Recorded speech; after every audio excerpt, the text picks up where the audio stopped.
What is up, guys? It's Dan the Man, and today I'm back with another video.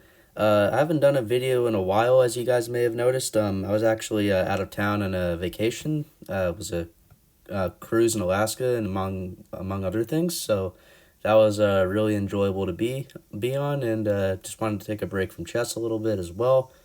And yeah, I'm back, and decided to play a tournament pretty soon after. So yeah, and I recently had a cross 1900, so I've been having some great chess performance lately, and I hope to keep that up in this tournament I'm going to share with you today.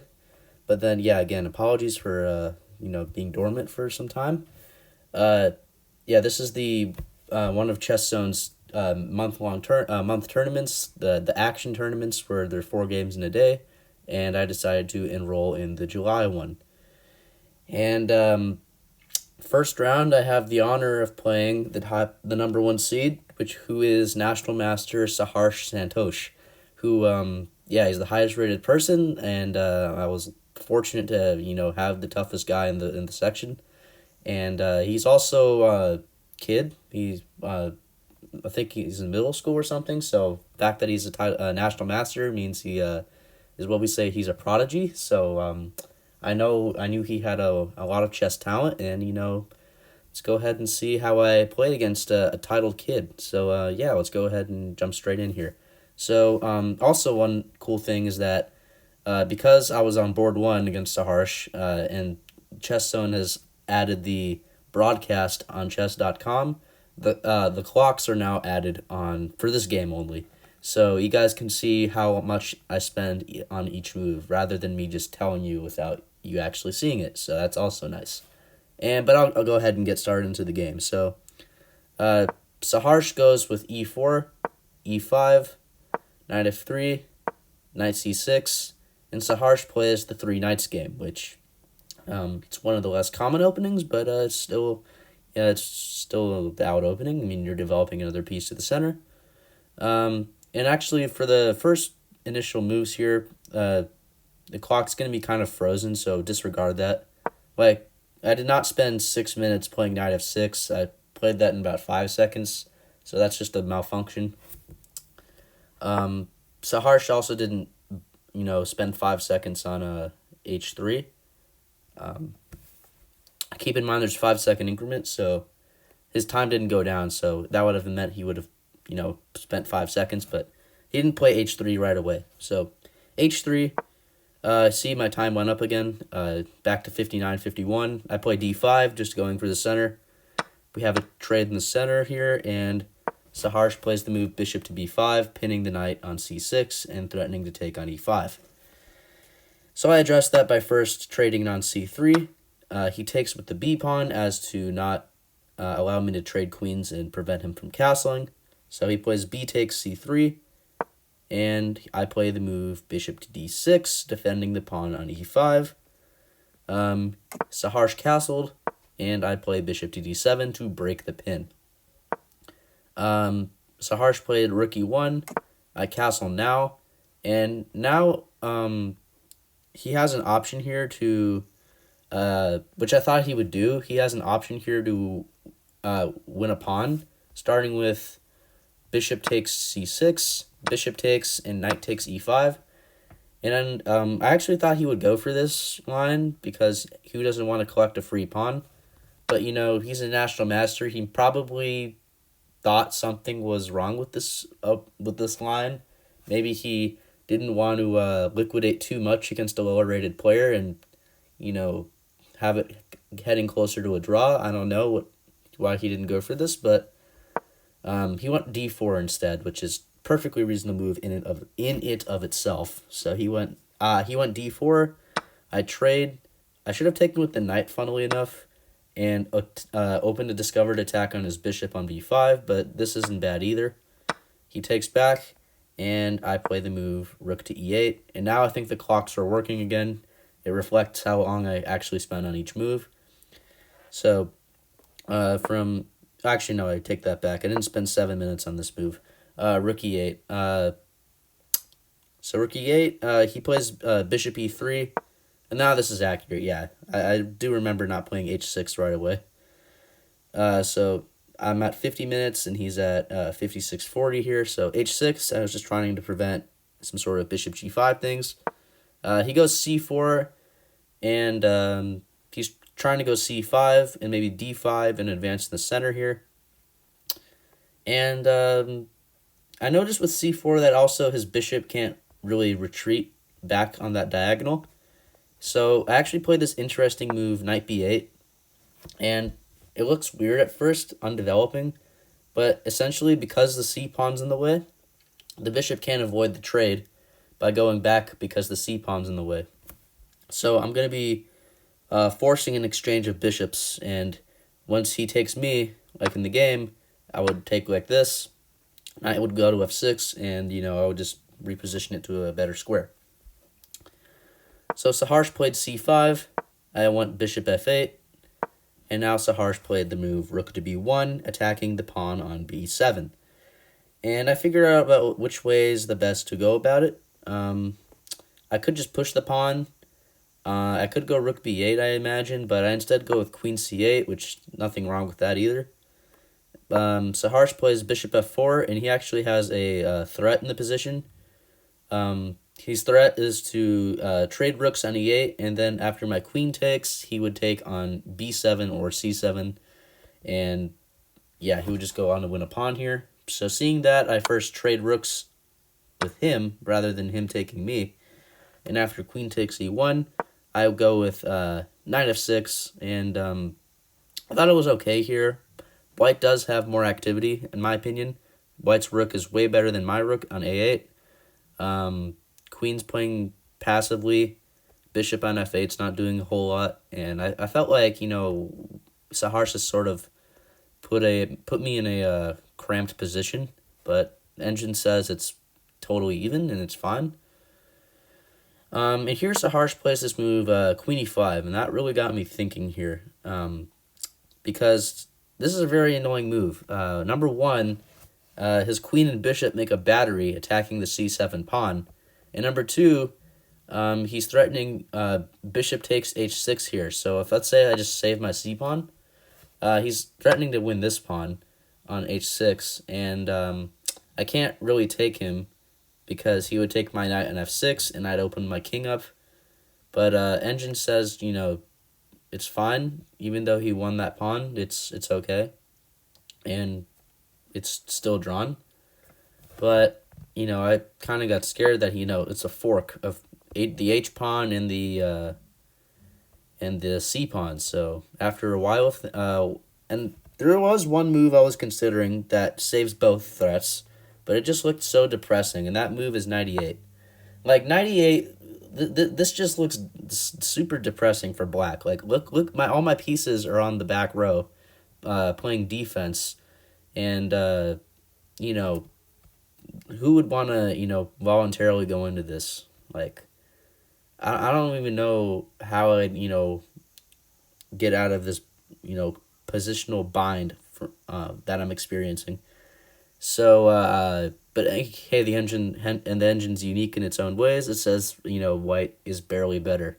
But I would prefer white a million times out of 10 in this position just because of the piece activity. So that's why I didn't go 98, it just looked wrong. And I went b6, which is actually the correct move. And you can see on the time usage, I went from 42:30 to 30:08. So it's definitely considering my options here. So after b6, Saharsh indeed took on h6. But my idea was to take on c5 and then get a fork on d7, hitting his queen and hitting his pawn. So he's temporarily up a pawn, but I would go back to win his c5 pawn eventually. So after he played queen g3, he had to pin my pawn so I didn't take his bishop. Or he could have played queen g5 for that matter. Both are okay.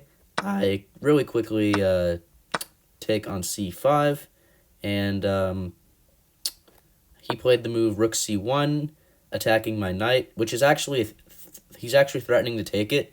Because if I don't defend the knight or move it, let's say I just go rook b8 or something, He can actually just threaten it. He's just threatening to take this, and I can't take back because my bishop is in charge of defending checkmate on g7. So that would have been a very bad error. But I instead played the move knight e6. I was thinking about knight e4 and knight d3. I was thinking about what the best square for the knight is.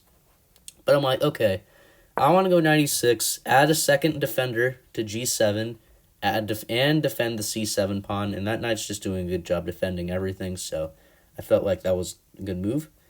Saharsh played a4, and here I play queen a6, just activating the queen, attacking his a4 pawn, and here he blitzed out the move queen g4.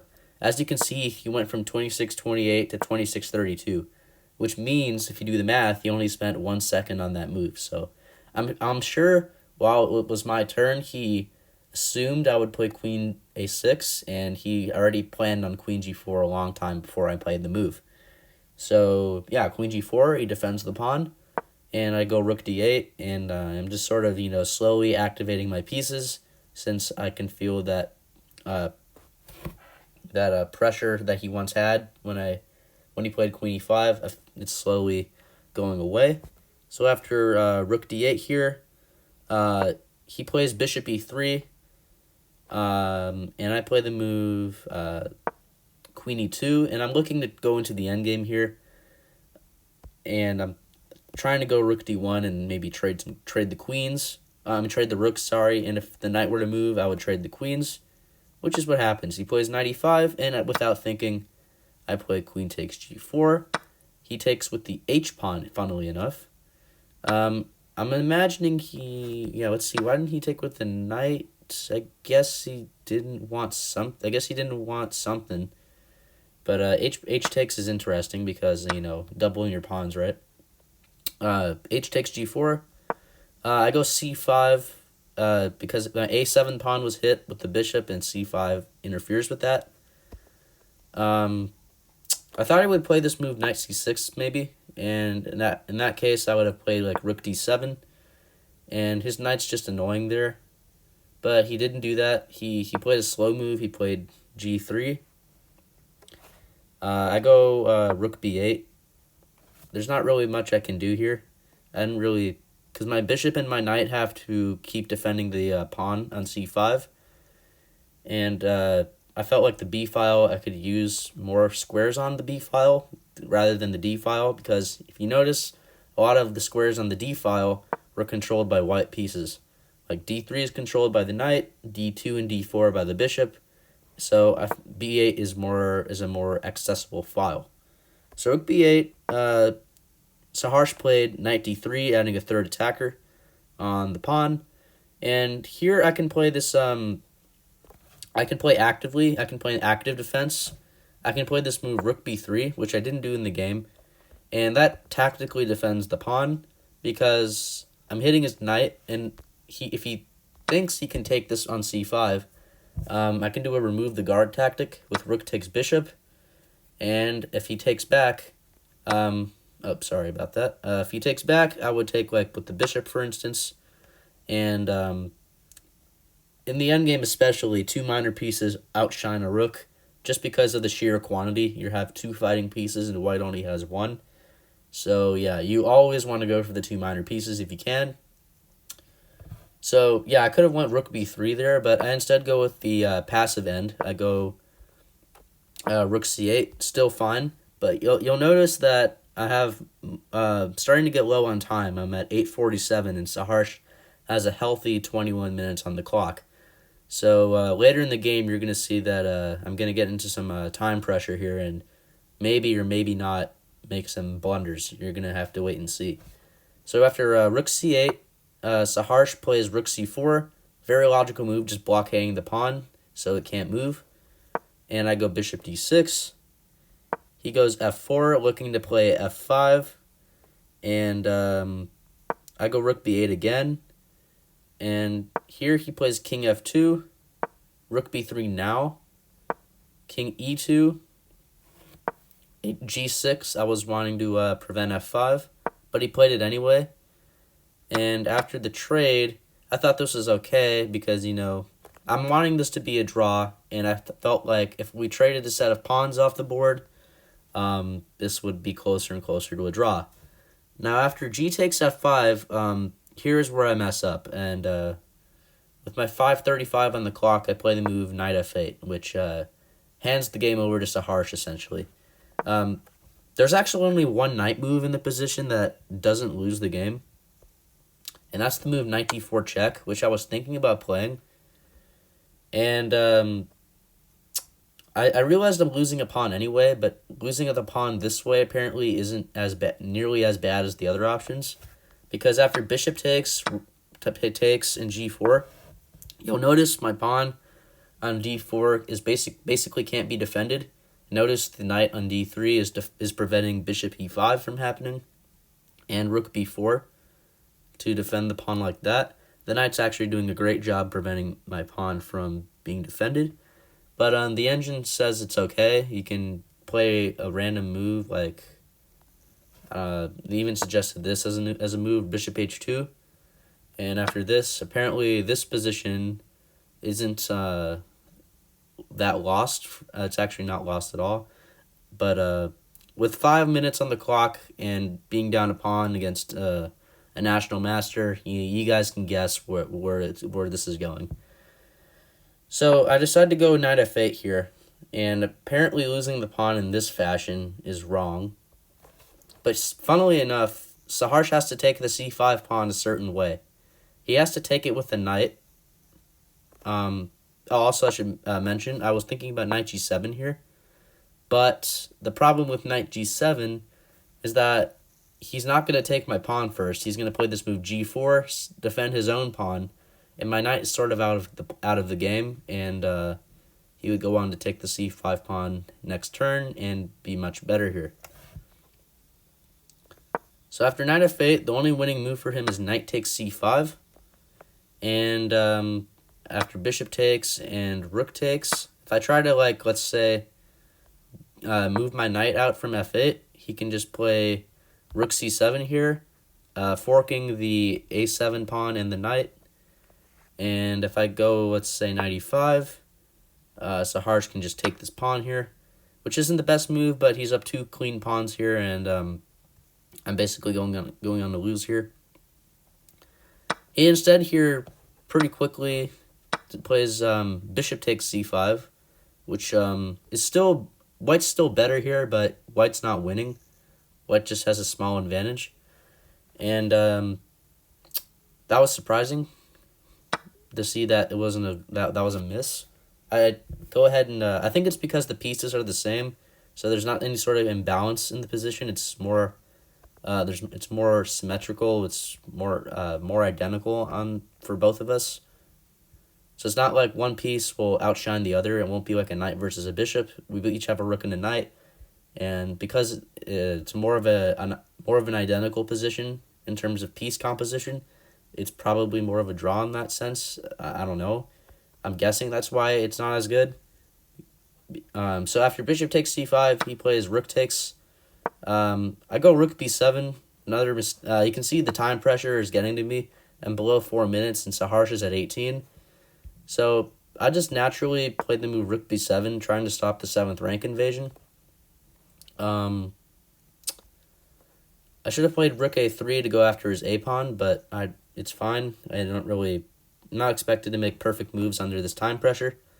So he goes rook c8, which I was expecting, actually, just being aggressive and pinning the knight on f8. I go f6 because I was worried he would go f6. Like, let's just say I play a random move here.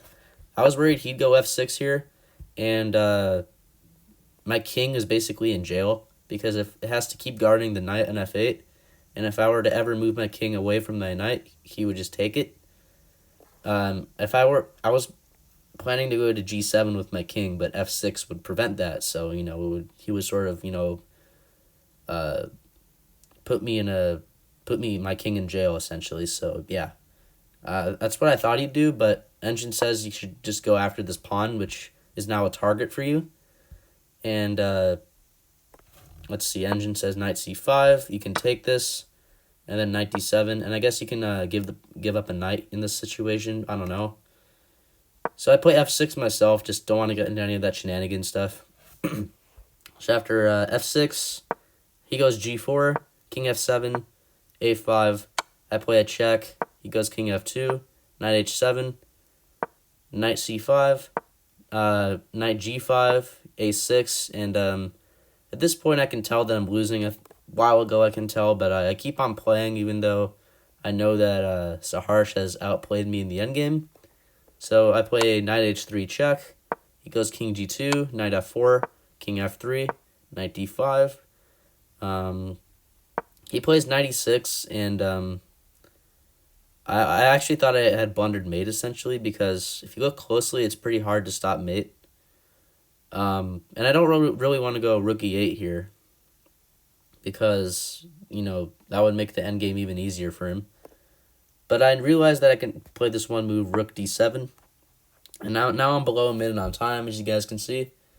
So rook d7 is not mate because I free the d7 square for my king to run to. And he was actually, about to play rook f8. He had his hand on the rook, but he stopped short of f8. Well, he stopped short. He went past f8. He went to h8 instead, trying to check from behind and trade rooks like that. And I kind of have to, allow it, because if I move the rook somewhere, then he goes rook h7 check, and then he's just going to pick up this pawn, and he's going to have a passer on a6. So best approach could be something like knight b4, and if he goes check, takes, suddenly he can't really actually take here because, this is actually going to be a drawn endgame, because the a-pawn's a weakness, and yeah, essentially that's why. So that would have been the best attempt to survive or delay the inevitable, but because of time pressure, I actually play the worst move in the position. I play knight e7. I thought doing this would, prevent him from trading rooks, but I forgot that, I just realized that this hangs mate, so and he smiled a little bit because, I blundered mate, but, I was dead lost anyway. I would have went on to lose this game, and I'm not really upset about hanging mate, but it's definitely funny to see that. So I didn't really think it was a bad game on my part. I just think after that knight f8 moment, it was really hard to play the move knight d4 check, losing the pawn in a certain way. And yeah, what are you going to do when you play the number 1 seed in the tournament, right? So if we take a look at the accuracy, it didn't really do anything wrong. I was never better. He played at 91.7, and I played at 85.8. He did slip up by taking on c5 the wrong way, but then he, made up for that mistake after me getting low on time and went on to win the game in a very smooth fashion, actually by winning my checkmate. So we start the tournament off with a loss, and, it's okay. I'll try to upload the next 3 games soon after, and you guys will have to see if, I hope you guys will have to see if I'll get easier opponents, because I start off with a loss. And yeah, stay tuned for those games I'm going to post soon. And if you like content like this, please don't forget to smash that subscribe button. Leave a comment. Let me know what you thought of the video, first game of the tournament. And yeah, have a great rest of your day or night. Bye.